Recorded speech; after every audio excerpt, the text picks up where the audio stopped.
Friends, very good morning to all of you. Drishti का सारांश है करंट अफेयर्स का सितंबर मंथ का।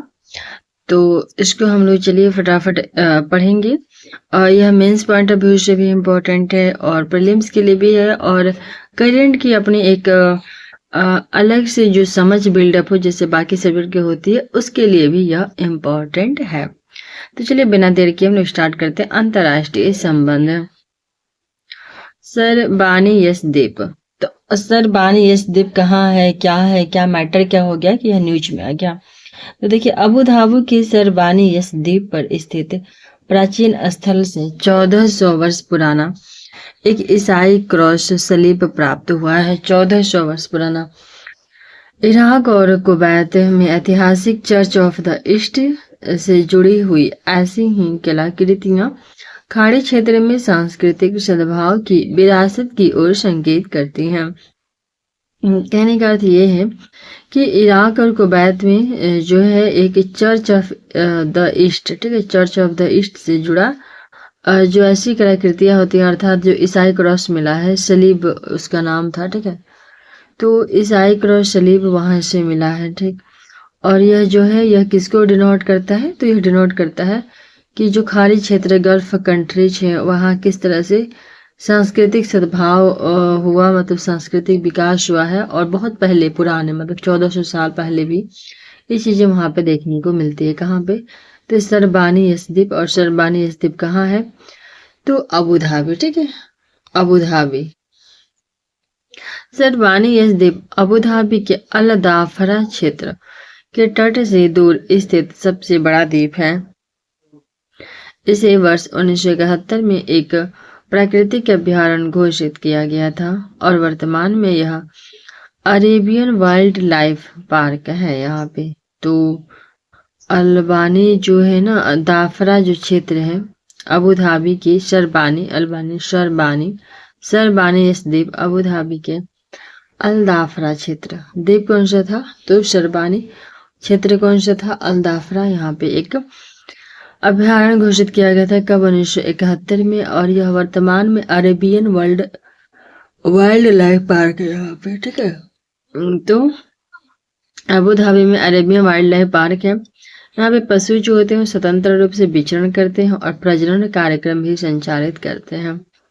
सरबानी इस द्वीप का उल्लेख पहली बार यूरोपीय अभिलेखों में वर्ष 1950 में इतालवी व्यापारी गैस्पारो वाल्बी ने ऐसे द्वीप के रूप में सूचीबद्ध किया था जिसके आसपास अक्सर मोती पाए जाते थे। यह व्यापार 20वीं शताब्दी के आरंभ तक महत्वपूर्ण बना रहा था। तो ये सरबानी द्वीप मोतियों के लिए भी प्रसिद्ध था। कब, तो उस समय जब पुर्तगीज या इतालवी लोग सारे इधर से उधर द्वीपों पे खोज कर रहे थे। भारत अमेरिका 2+2 अंतर क्षत्रीय वार्ता क्या है, चलिए इसको हम लोग जानते हैं। भारत और अमेरिका ने 2+2 अंतर क्षत्रीय वार्ता, व्यापक 2+2 मंत्री स्तरीय वार्ता की मध्य चक्र समीक्षा आयोजित की। इसमें रक्षा उत्पादन को बढ़ावा देने के लिए एक नए 10 वर्षीय ढांचे को आगे बढ़ाने पर ध्यान केंद्रित किया गया।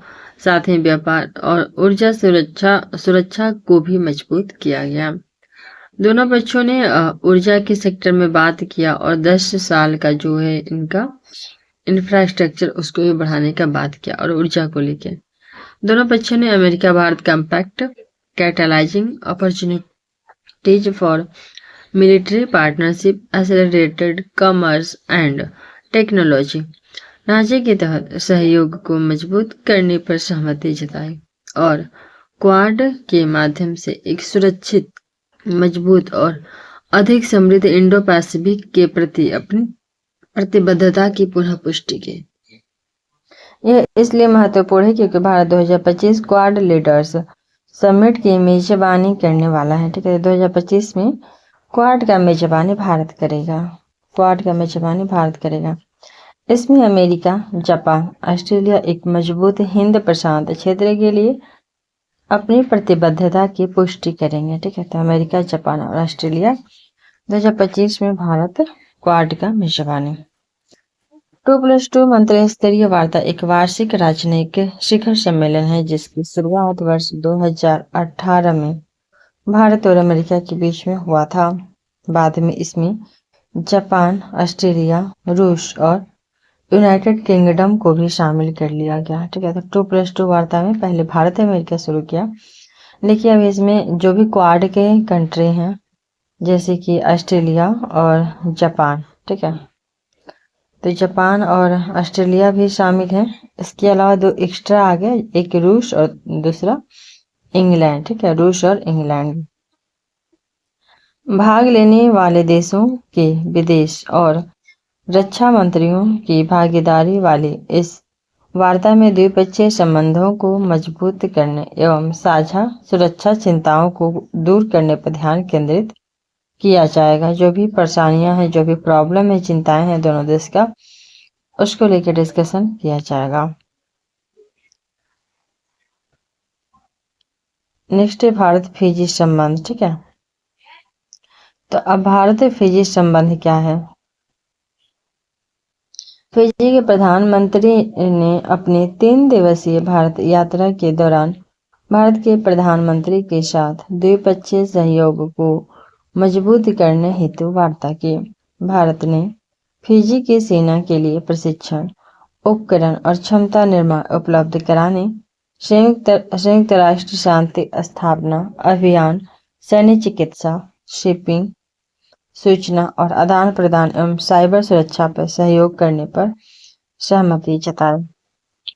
समझौते में 100 बेड वाला सुपर स्पेशलिटी अस्पताल, जन औषधि हिल इन इंडिया, ई संजीवनी के तहत टेलीमेडिसिन भी शामिल है। तो इन समझौते में 100 बेड वाला सुपर स्पेशलिटी अस्पताल है, जन औषधि हिल इन इंडिया, ई संजीवनी और इसके साथ ही टेलीमेडिसिन भी शामिल किया गया है।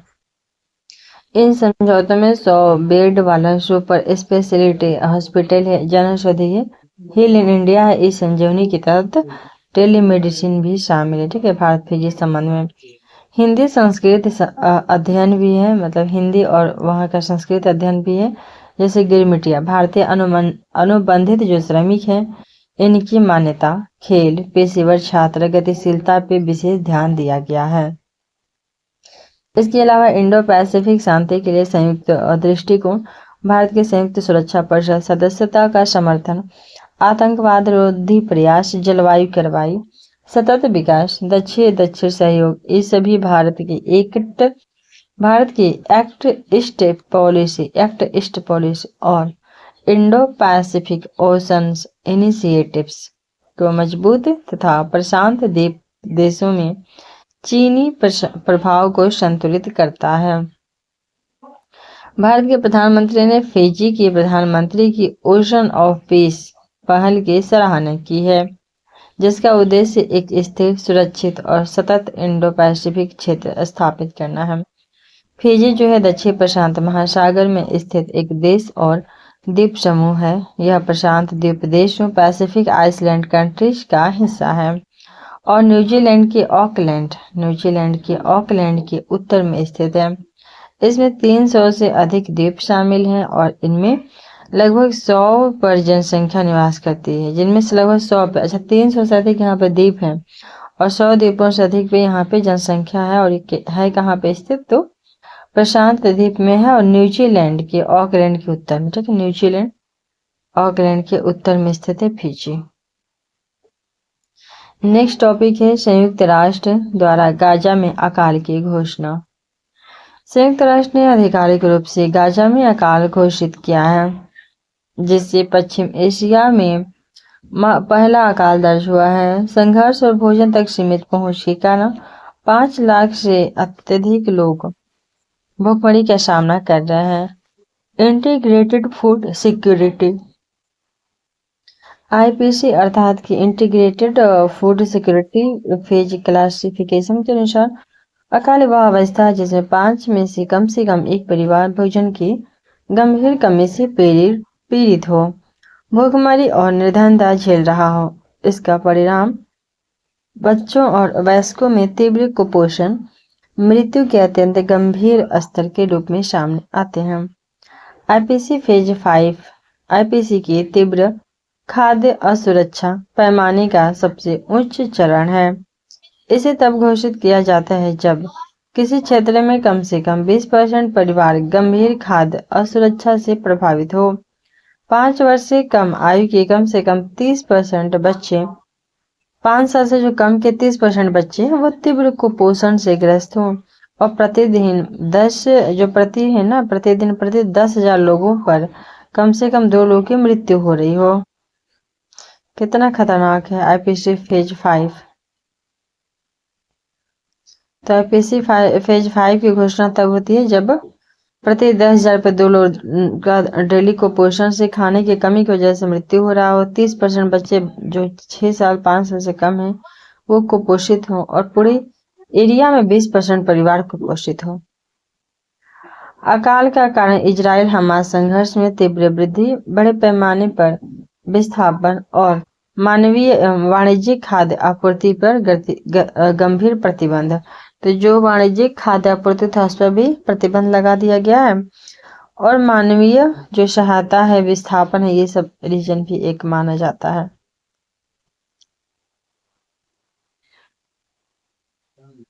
गाजा पट्टी जो है वो पश्चिम एशिया का एक तटीय क्षेत्र है जिसकी लंबाई लगभग 41 किलोमीटर, चौड़ाई 10 किलोमीटर है। मात्र इसका गाजा पट्टी का 41 किलोमीटर और 10 किलोमीटर ही है। यह सिनाई प्रायद्वीप के उत्तर पूर्व में स्थित है। गाजा पट्टी इसकी सीमाएं उत्तर और पूर्व में इजराइल से लगती हैं, उत्तर और पूर्व में इजराइल से और दक्षिण पश्चिमी मिस्र से तथा सिर्फ पश्चिम में बात करें तो भूमध्य सागर से मिलते हैं। गाजा पट्टी रणनीतिक रूप से महत्वपूर्ण वर्षा घन आबादी वाला क्षेत्र है जो इजराइल फिलिस्तीन संघर्ष के केंद्र में है और यहाँ पे लगातार मानवीय, राजनीतिक तथा सुरक्षा से जुड़ी चुनौतियां बनी रहती हैं। नेक्स्ट टॉपिक है अप्रवासन एवं विदेशी अधिनियम 2025। तो ये क्या है अप्रवासन और विदेशी अधिनियम? अप्रवासन एवं विदेशी अधिनियम 2025 the immigration and foreigners act 2025 1 सितंबर 2025 से प्रभाव में आ गया है। यह अधिनियम भारत के आव्रजन संबंधी कानूनों को एकीकृत करता है, जाली दस्तावेजों के लिए कठोर दंड का प्रावधान करता है और विदेशियों की निगरानी एवं रिपोर्टिंग की व्यवस्था को और अधिक सशक्त बनाता है। यह 4 पुराने और अप्रचलित कानूनों को निरस्त करता है। पासपोर्ट अर्थात भारत में प्रवेश अधिनियम 1920, विदेशियों का पंजीकरण अधिनियम 1939 और विदेशियों विषयक अधिनियम 1946 और आव्रजन वाहक देयता अधिनियम 2000। तो यह 4 गो पुराना था कानून और उसको निरस्त करके अब एक नया आ जाता है। कौन सा? तो अप्रवासन एवं विदेशी अधिनियम 2025 जो प्रभाव में आ गया है। कब से? 1 सितंबर से आ गया है और इसके पहले 4 था। कब था आया? तो देखिए सब तो एक बस आजादी के बाद है, बाकी सारा 1946 में आया था आव्रजन, 1920 में आया था और 1939 में आया था और एक आया था आव्रजन 2000 में। तो इस अधिनियम के आने से कि क्या प्रावधान क्या किया गया और इसके क्या क्या इसमें रूल बनाया गया। ठीक है, तो देखिए एक है कि जाली यात्रा दस्तावेज के लिए कठोर दंड का प्रावधान किया गया कि अगर जाली पासपोर्ट या वीजा बना करके या कोई भी अन्य दस्तावेज का उपयोग करके अगर कोई आपूर्ति कर रहा है, उसको सप्लाई कर रहा है जाली बना करके, तो उसको 2 से 7 साल का जेल होगा और 1 से 10 लाख का जुर्माना लगाया जा सकता है। ठीक है, 2 से 7 साल जेल और 1 से 10 लाख जुर्माना। वैध अनुमति के बिना प्रतिबंधित क्षेत्रों में प्रवेश करने वाले विदेशियों के लिए 5 वर्ष तक का कारावास या 5 लाख जुर्माना। विदेशी भी रहेगा, अगर वो प्रतिबंधित क्षेत्र है वहां पे जाएगा तो या तो 5 साल का जेल या 5 लाख रुपया देगा। विदेशियों के विवरण की अनिवार्य रिपोर्टिंग जैसे कि होटल, विश्वविद्यालय, शैक्षणिक संस्थान, अस्पताल, नर्सिंग होम को अपने यहाँ रहने वाले या आने वाले विदेशी नागरिकों के बारे में जानकारी देनी होगी। तो जो भी संस्थान, इंस्टीट्यूट या होटल्स जो भी रखेंगे विदेशियों को, उनको जानकारी देना होगा। अंतर्राष्ट्रीय एयरलाइनों और शिपिंग कंपनियों को आगमन से पहले यात्रियों एवं चालक दल का डेटा साझा करना आवश्यक है। तो जो भी अंतर्राष्ट्रीय एयरलाइन होंगे, कंपनियां होंगी, उनको सबको आगमन से पहले कि कौन यात्री भारत में आना चाह रहे हैं, आ रहे हैं, जो भी कौन कौन व्यक्ति आ रहे हैं, उनका सारा डेटा देना होगा। परिसरों पर सरकारी नियंत्रण, सुरक्षा कारणों से आवश्यक समझे जाने पे केंद्र सरकार को विदेशियों द्वारा अक्सर दौरा किए जाने वाले परिसरों को विनियमित करने या बंद करने का अधिकार है। तो अभी क्या हो गया कि विदेशी जो भी अक्सर यहाँ पे आते जाते हैं, उनको अपना जो भी सुविधा अनुसार या फिर कोई अगर थ्रेट होती है, तो जो संदिग्ध उनकी स्थिति लगती है, तो भारत सरकार उसको बंद कर सकता है या विनियमित कर सकता है। अप्रवासन ब्यूरो क्या है?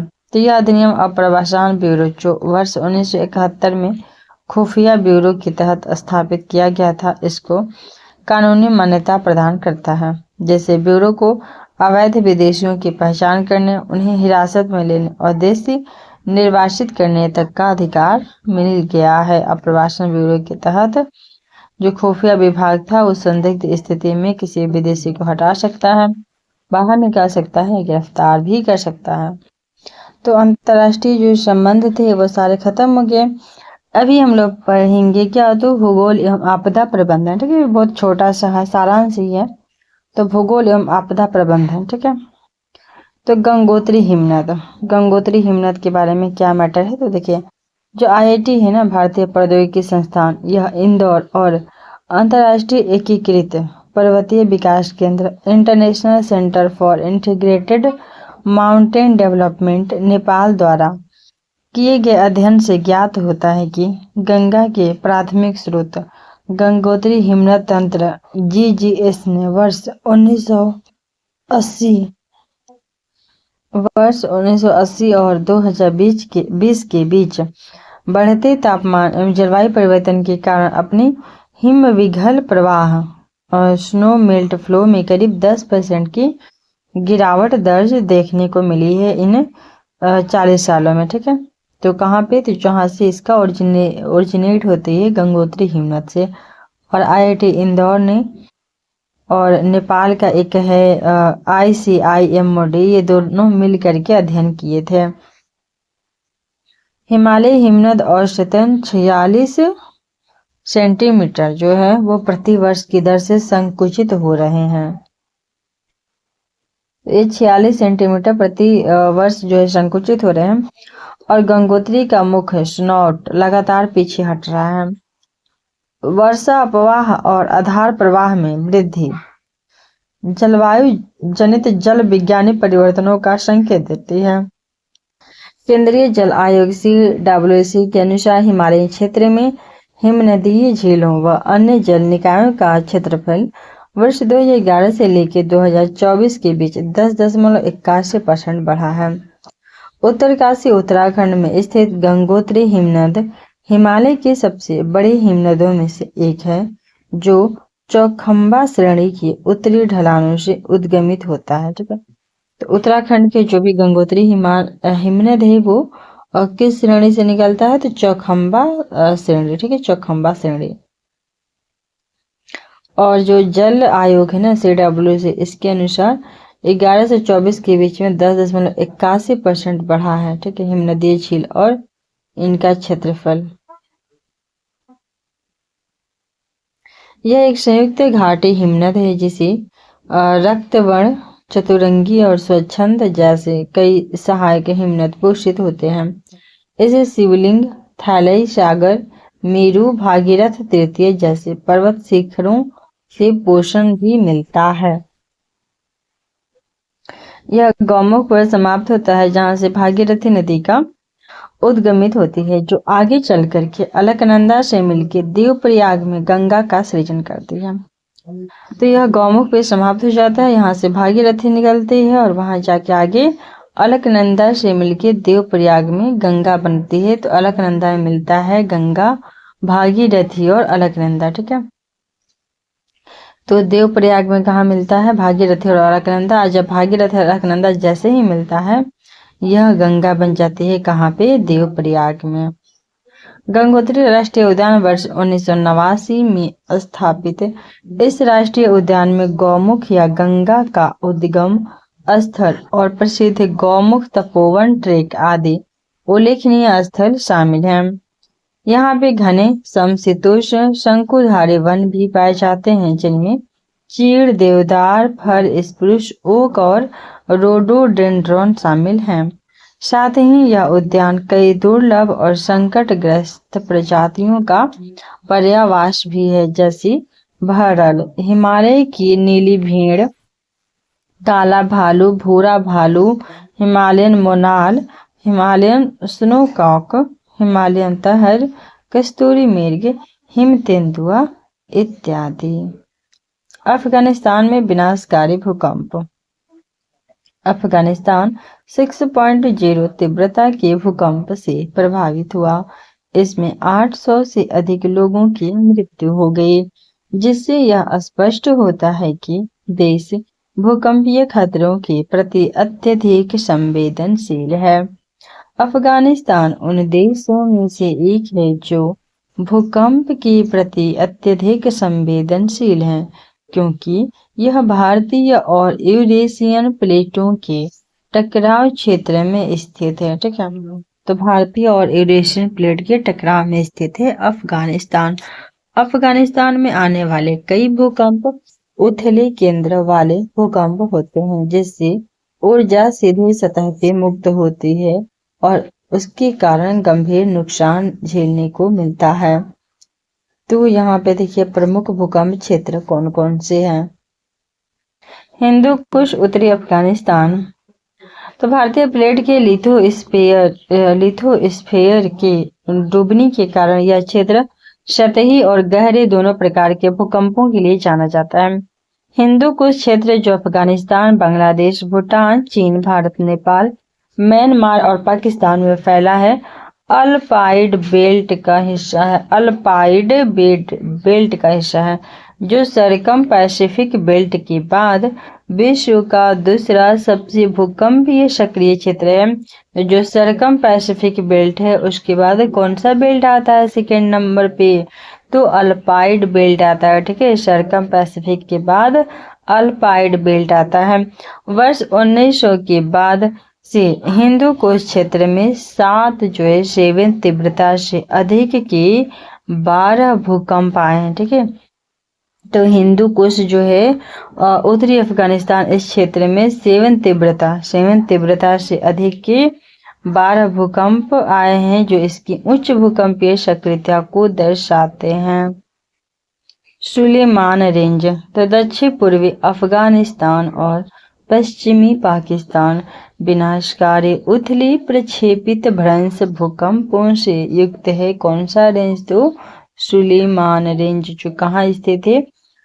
दक्षिण पूर्व अफगानिस्तान और पश्चिम पाकिस्तान में। सक्रिय भ्रंश तंत्र, चमन भ्रंश और main Pamir thrust, Pamir frontal thrust, जो तिब्बत वाला एरिया है, जैसे भ्रंश अफगानिस्तान में भूकंपीय गतिविधियों के प्रमुख स्रोत हैं।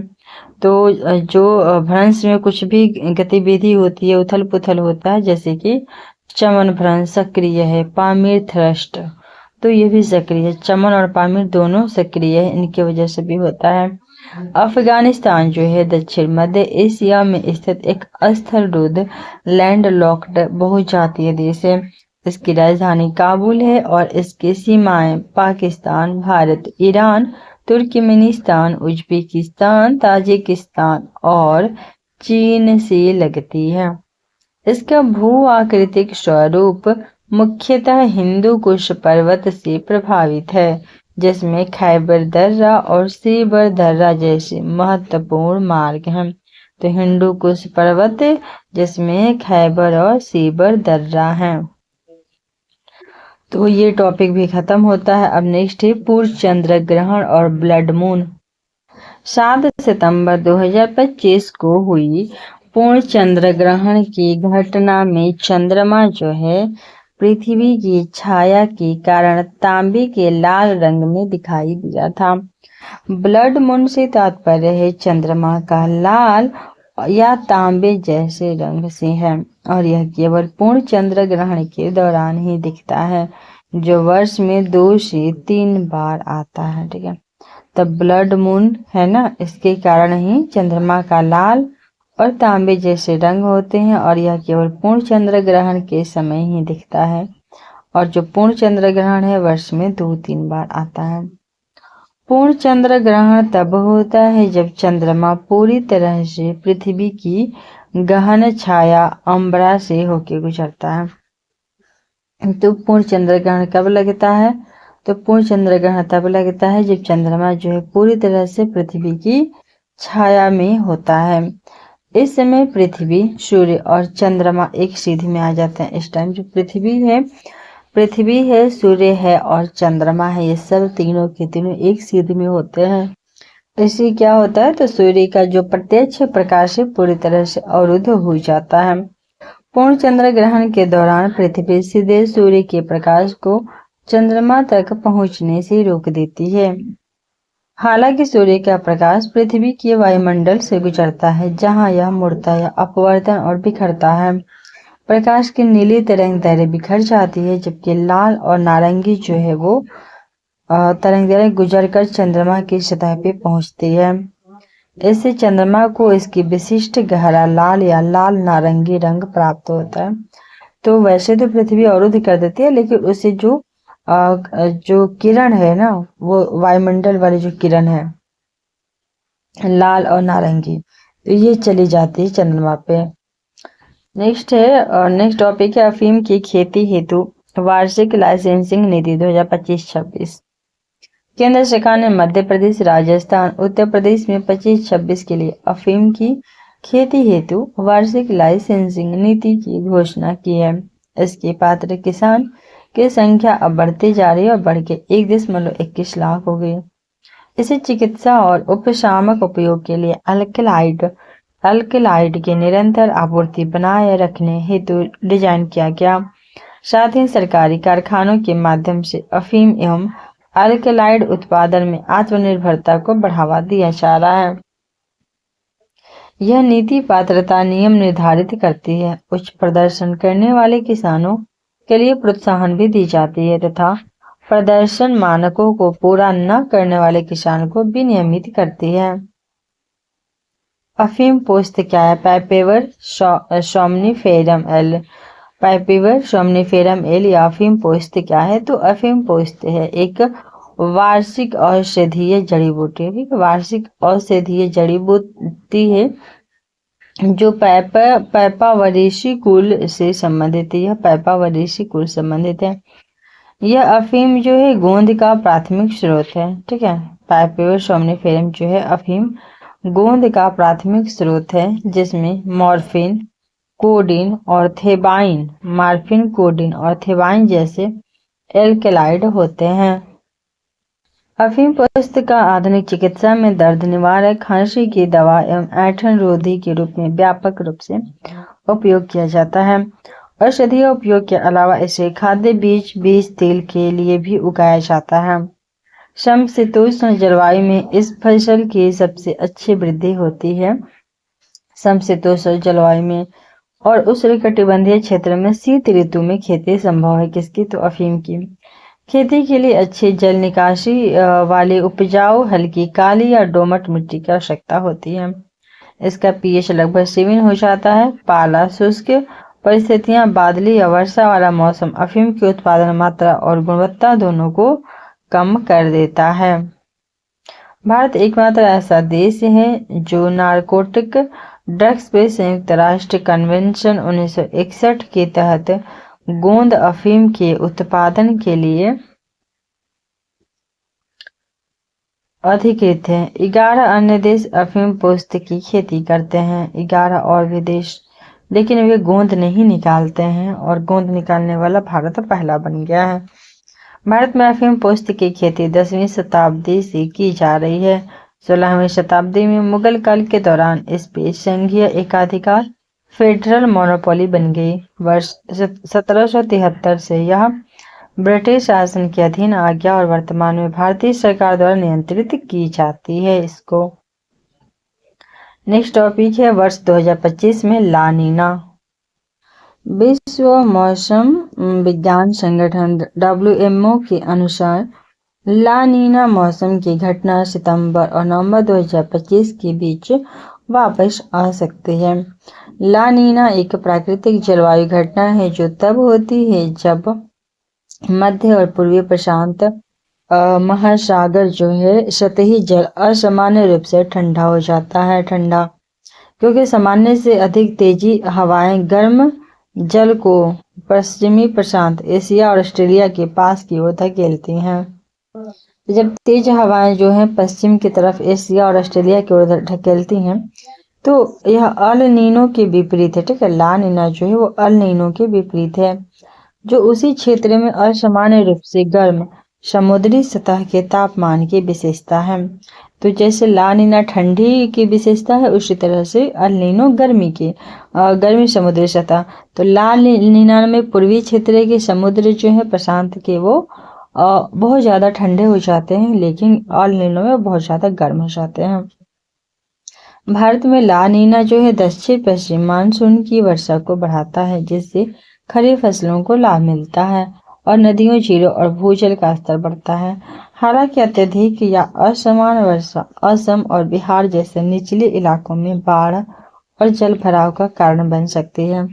यह अक्सर जम्मू कश्मीर और हिमाचल प्रदेश जैसे उत्तरी राज्यों में सामान्य से अधिक ठंडी सर्दियां भी लाता है।